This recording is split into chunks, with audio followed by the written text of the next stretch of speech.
Hello, y'all. My name is Carson, and I'm going to be through hiking the Pacific Crest Trail this year. So I figured I'd make a little video about what I'm going to bring with me, what's in my pack, what my gear situation is like. And I just filmed this whole thing and then realized my head was half cut off. So this is take two. So first of all, I'm kind of wearing what I'll be hiking in for the most part. So I've got my Patagonia baggies on, a classic. And then I've got this really fun hiking shirt. It's a Columbia like PFG fishing shirt. Um, but it's like basically a Hawaiian shirt, which is really cool because on the AT I had a normal Hawaiian shirt, but it was like cotton. So this is much better, proper material, but still has the fun. And then I've got this running hat by Sprints. It's got Bigfoots on it in forests.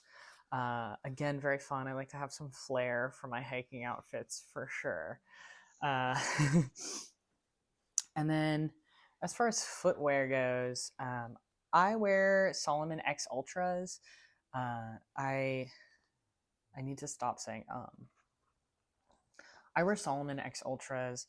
They're a bit chunkier than a trail runner and they last longer. I had one pair of these last me like over 1,000 miles on the AT, but they still are cut below the ankle. They're still not as chunky as boots. So they're kind of a nice in between, and they just work really well for my feet.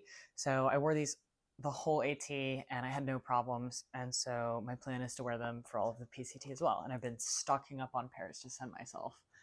And then I've also got Dirty Girl Gators, kind of a classic in the thru hiker community.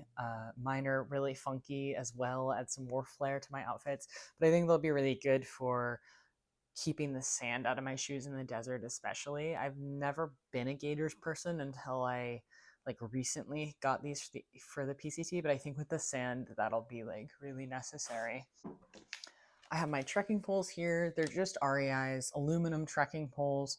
I've had them for forever. I love trekking poles. I have to have them. I definitely kind of have two. I can't really go without trekking poles like some of the ultralighters do. So mainly because I'm clumsy, I will fall on my face if I don't have trekking poles. But these are great. Love them. And then we have my actual pack.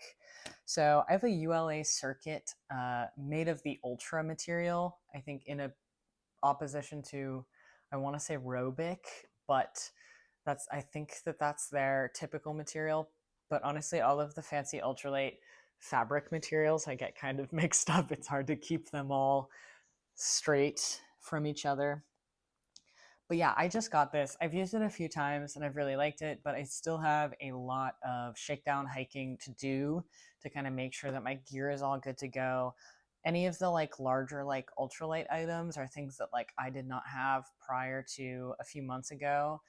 I on the AT I had some more kind of like medium weight, still high quality gear, but the ultra light stuff is new to me, so I still definitely have some testing to do.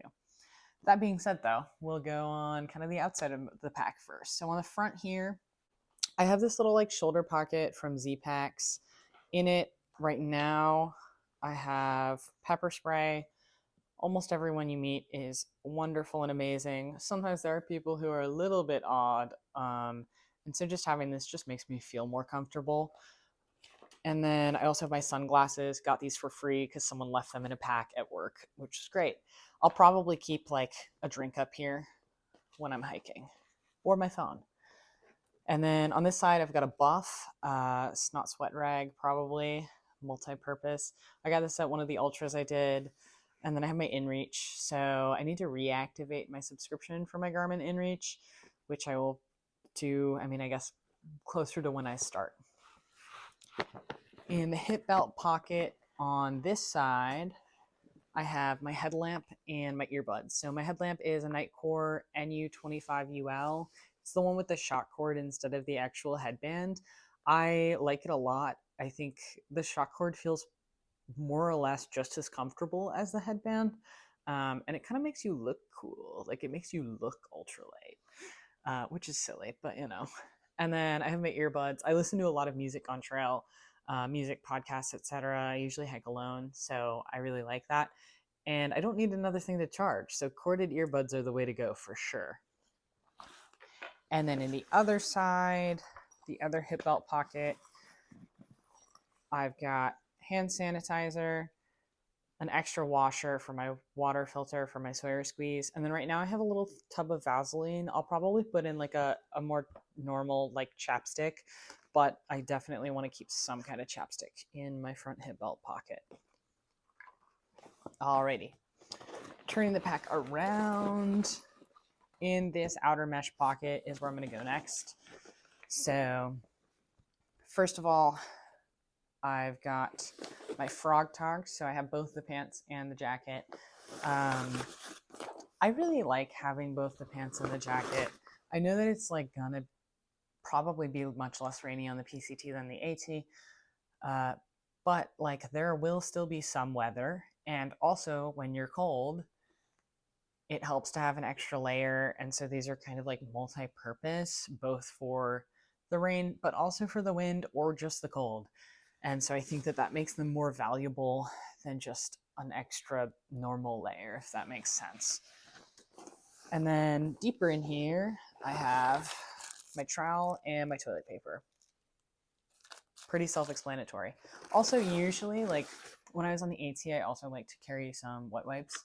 So I'll probably do that, but I haven't bought them because I don't typically bring them on weekend trips and things like that. I've got a Kula cloth, and then I've got my Crocs down here. So my yellow Crocs are my trusty camp shoe. I really like having a camp shoe. I wouldn't give up a camp shoe.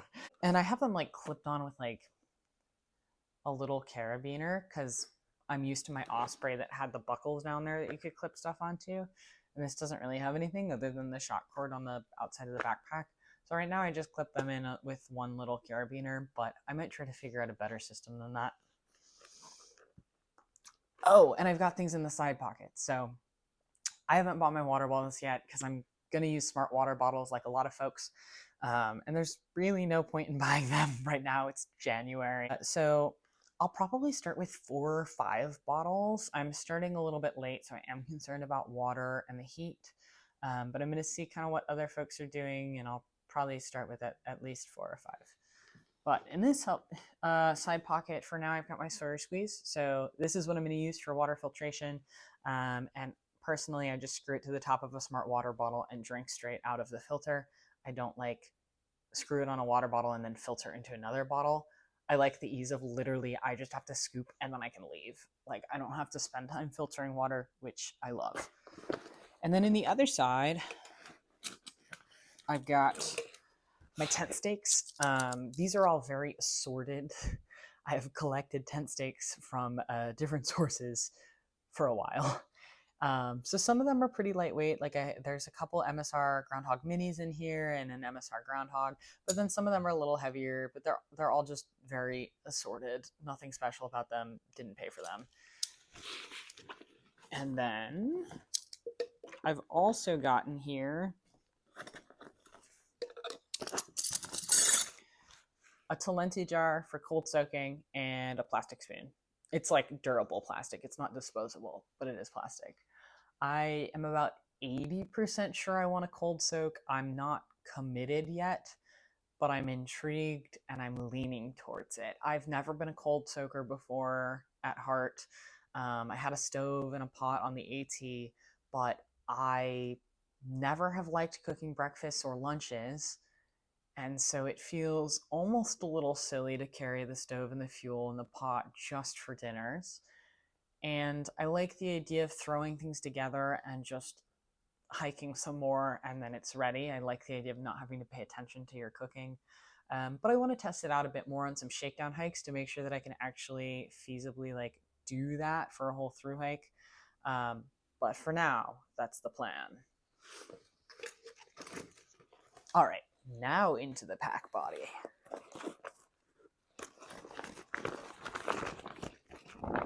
All right, first up, I've got my food bag. There's nothing in it, basically.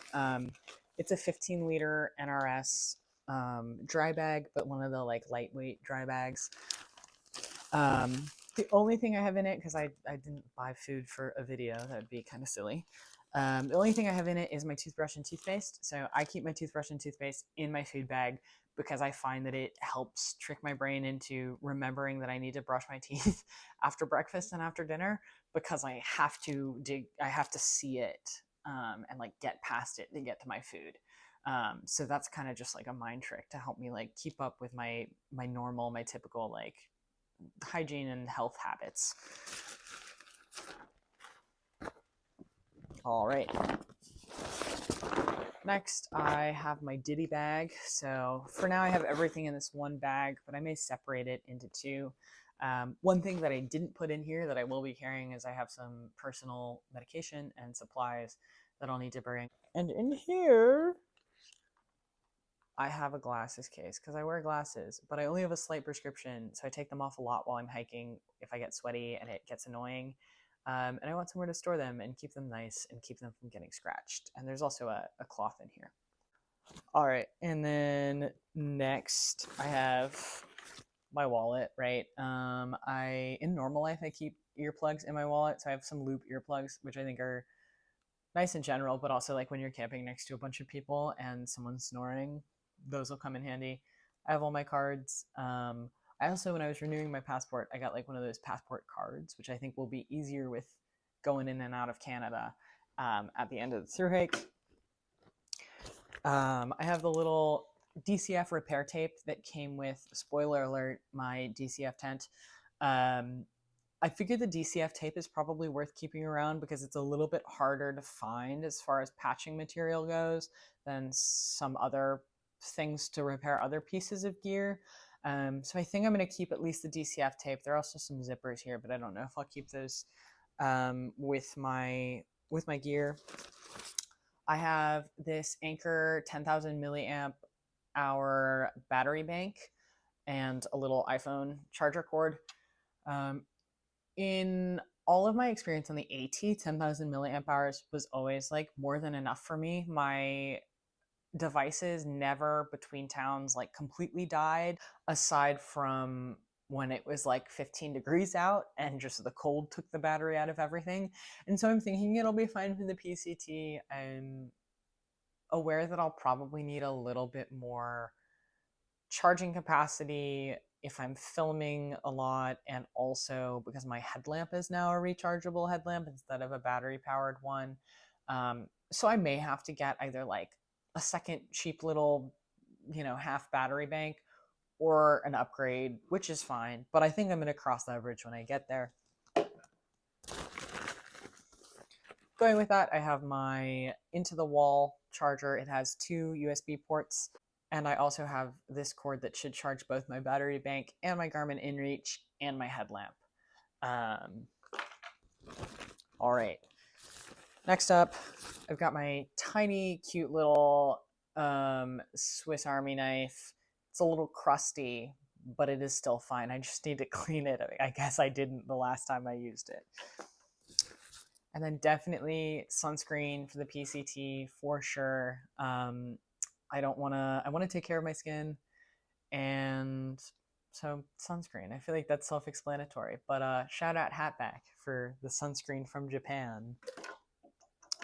And then the last thing I have in my Diddy bag right now is kind of a placeholder because I'm very unsure on what exactly this will entail for me. But this has a few little medical bandages, medical supplies, but it's more of a stand-in for my first aid kit. I am kind of reevaluating what I want to carry for a first aid kit.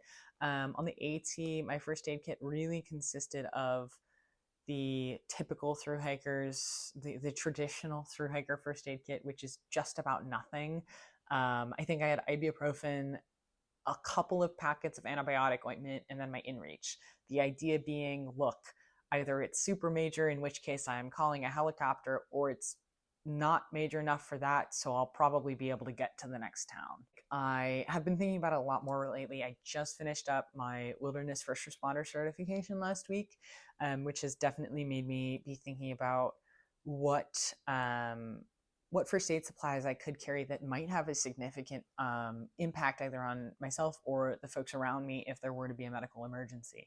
And trying to just weigh like the severity versus the likelihood of certain things and how much a certain supply, a certain item would help versus wouldn't make much of a difference in the overall outcome.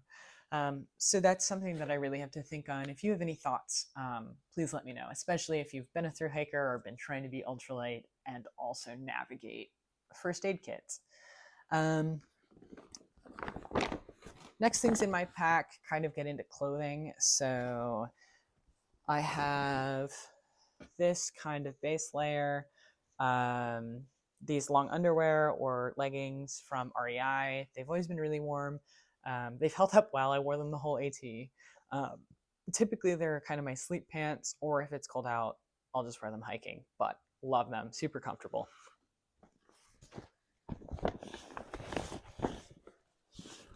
I have some darn toughs, so I think that I'll be bringing 2 pairs of darn toughs. I don't think I should need more than that. I think I had 3 pairs of socks on the AT, but I really don't think I need 3 pairs of socks. Next up, my puffy. I recently got this. It's the Enlightened Equipment Torrid puffy. I like the bright yellow color. I think that's, again, just some flair, just kind of funky. Catches the eye, but this is super warm and super lightweight. The material is like really thin and lightweight in a good way. Also, the filling is synthetic and not down, which is really cool for a puffy. Because down, right, it'll clump up if it's wet and not retain as much heat, but this should stay pretty warm even if it were to get a bit damp. So I've been liking this.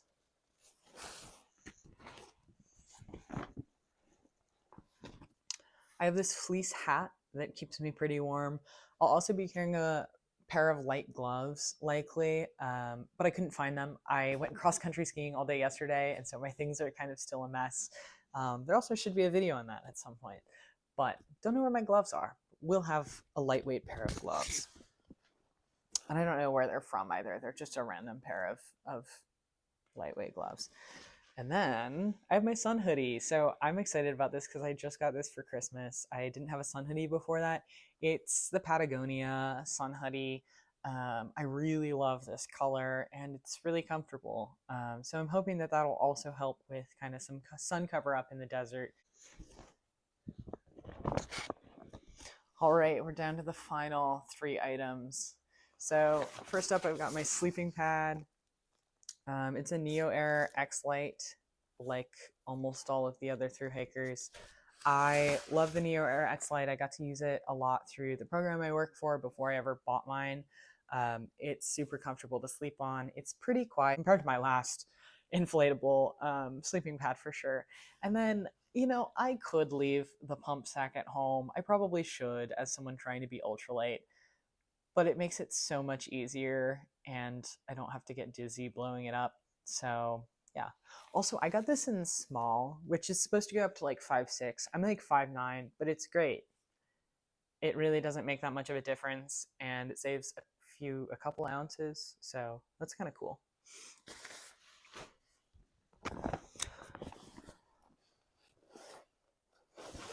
All right.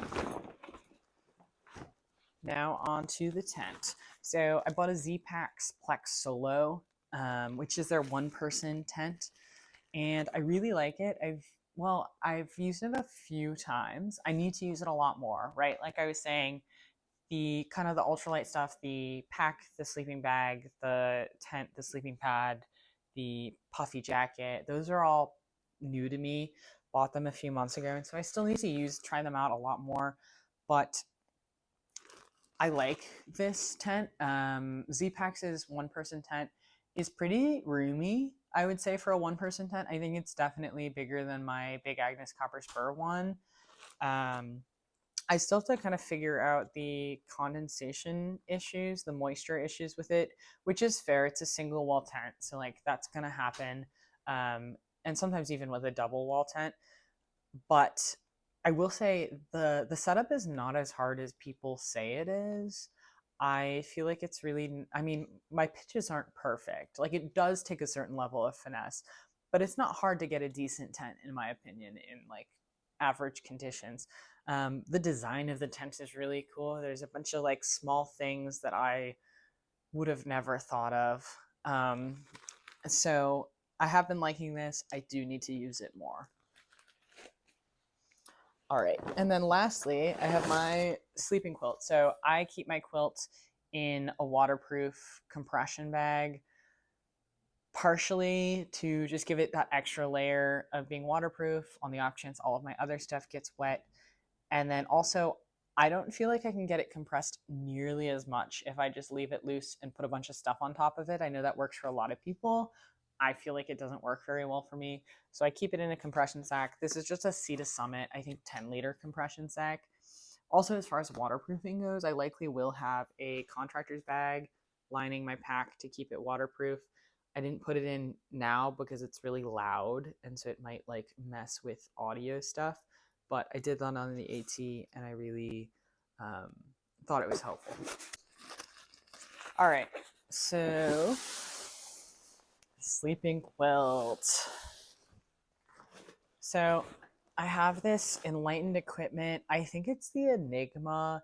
I get the Enigma and the Revelation confused and whatever else titles their sleeping quilts might have, but it's the one with the enclosed toe box. My feet get really cold, so I was not going to mess with that open toe box quilt. It's yellow on the inside. You can see a little bit of a yellow theme going on. And yeah, I have never used quilts before I got this. It's got these clips to kind of keep it in place as well as two snaps up here. I think that quilts, I still need to get used to it. I think it's a little odd not to have a hood, I feel like is my main thing. Also, I think depending on how much you move around, it can be a little bit difficult to keep the opening on your back, right? Because I very much sleep like a rotisserie chicken and I flip and I turn like all the time, all the way. And so I find it more difficult to keep this oriented the way I want it to be. And then it is a 10-degree bag, which is probably warmer than I need. I've heard that a lot of folks through hiking the PCT are using 20-degree bags or quilts, but I had a pretty scary experience on the AT with hypothermia, and so I wanted to get something a bit warmer, also knowing that like down is going to degrade the more you use it over time. And so, you know, a year or two from now, the temperature rating 10 degrees is not going to reflect what it'll actually comfortably be able to do. So that's part of the reason I went with the 10-degree.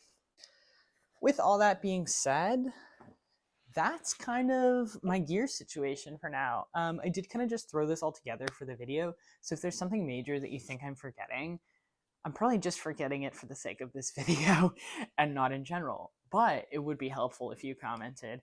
If you have any like thoughts or questions or feedback on any of my gear, or you know things you think that I'm overlooking, or suggestions for first aid kit things, I would love to hear any of that. So feel free to comment. Also, if you're interested in things related to through hiking the Pacific Crest Trail or other adventuring, please subscribe. I'll be posting a lot of videos about my PCT through hike this year as we get closer to it, the preparations, and then during it. And also in the meantime, I'm going to be posting some videos of caving things, of cross-country skiing things, of hiking, and probably some assorted other stuff. So stay tuned for more if you want to, and thanks for watching.